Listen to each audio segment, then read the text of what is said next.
I was Brent's photo double, so oftentimes Brent would let me know of a scene that was coming up or something that they were going to be shooting in a second unit. He would warn me, or he would ask me about how I was going to do something, or he would say, hey, when you're hitting the buttons, this is how I'd like you to hit them. And in some cases he would coach me on how he wanted the buttons to be pressed so that it was consistent. And he was also very picky that my hands looked enough like his hands that he felt they were passable. And once I started to do the photo doubling, he also was very loyal to me and trying to ensure that I continued doing the photo doubling so that the work was consistent. And if there was a close-up shot, either Brent did it or I did it. And that was fantastic. And you know, Brent's a very funny guy. He's very intelligent, very easy to work with, obviously, and because of those things.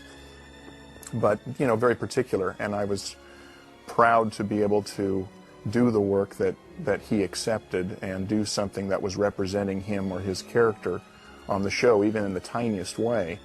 Data? That's not Data. What? You should listen to her, Captain. She's way ahead of you. No. Right. I played a lot of villains. Maybe not a lot, but a few through the series. I mean, I did Lore, obviously, who was Data's evil twin brother. I did some weird alien occupying me, all the villains in Fistful of Datas. So yeah, that was always really fun. And playing Lore was always really fun because he was more like me, and I could just play myself for a change. Where's Data? Where's Data?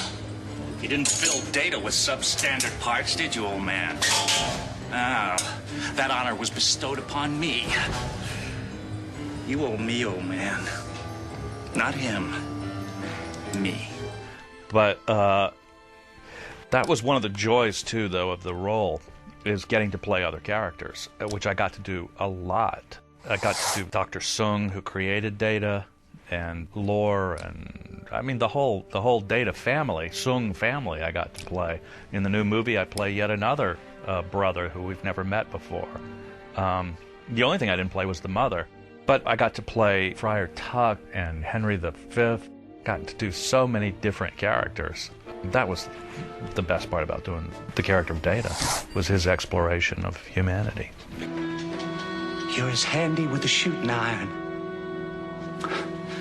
as you are with a woman's heart. There is a history of drag performances, you know, Jack and Tony and Some Like It Hot and Uncle Milty and all of that, but I was so utterly homely in that as a woman that it wasn't my favorite thing to do. I did enjoy doing that episode and being able to play all the bad guys, but the barmaid was not my favorite character to do of the entire experience.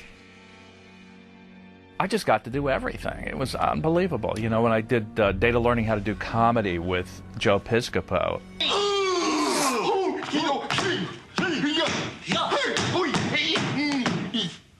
It was a great day for me to be able to do Jerry on our show, because I'd idolized Jerry since I was a child.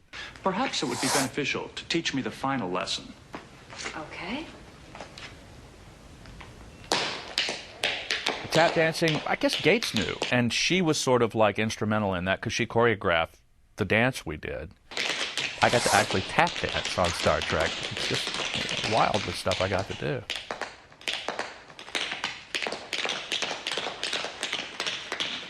Stop, Data.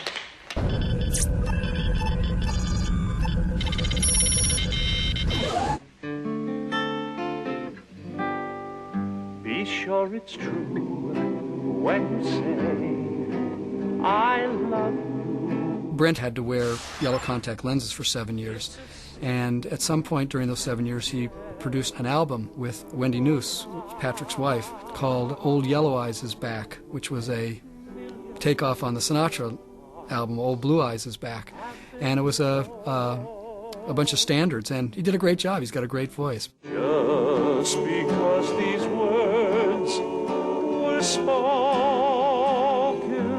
My idea was to do something just slightly better than an album I'd once heard called Robert Mitchum Sings. And truthfully, without seeming arrogant, I think we've done it. Seems like a woman. it was an impulse that we had to bring the guys in to do this, and the fact that they are also so wonderful was just a bonus. I love you. It's a sin. These are the sunspots. I don't think I have to say anything else.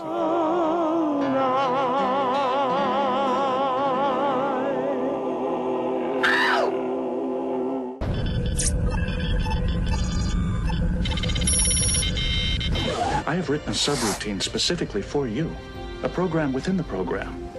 I have devoted a considerable share of my internal resources to its development. Data, that's the nicest thing anybody's ever said to me.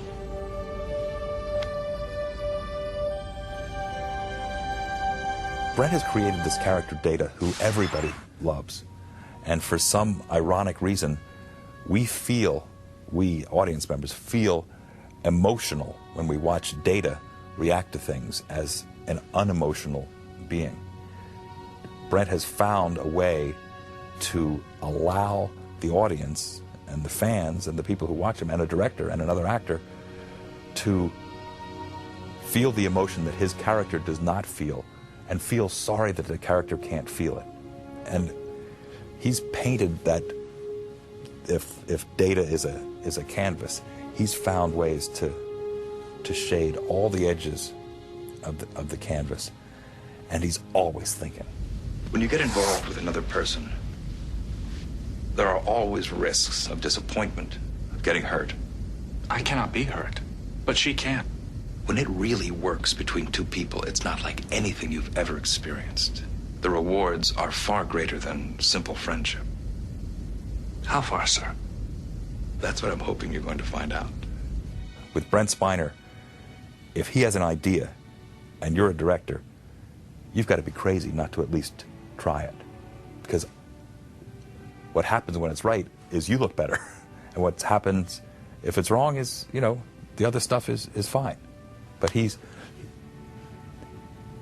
brings stuff. He brings stuff. The scenes with Data were kind of extra special. Because for someone who wasn't supposed to have feelings, he generated such strong feelings in the other actor that it was very special. You do have a lot to offer. The scenes between Data and Troy were rare, but I really loved them. A lot of times you get a character that is the same for 6-7 years, with little bitty changes here and there. I know when I first started, everybody told me that they thought this was going to be a really boring character to play, and that I was going to go crazy by the 3rd year because playing this emotionless, flat android. But they didn't understand what I thought I understood, was that he was going to continue to grow, which indeed he did. And character was anything but boring to play. It was always fun. There were always new challenges, and I couldn't have asked for a better character to play.